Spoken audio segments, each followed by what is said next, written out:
નમસ્કાર, CB24 news સાથે હું રેશમા આપનું સ્વાગત કરું છું.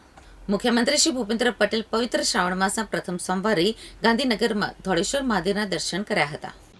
શ્રાવણ માસ નિમિત્તે શિવ આરાધનાનું વિશેષ મહત્વ છે, ત્યારે તેમણે આ પવિત્ર શ્રાવણ માસના પ્રથમ સોમવારે ધોળેશ્વર મહાદેવજીના દર્શન કરીને પોતાના દિવસના કામકાજની શરૂઆત કરી હતી. મુખ્યમંત્રી શ્રી ભગવાન ભોળાનાથના દર્શન પૂજન કરીને સૌ નાગરિકોની શાંતિ, સુખાકારી અને રાજ્યની પ્રગતિ માટે પ્રાર્થના કરી હતી.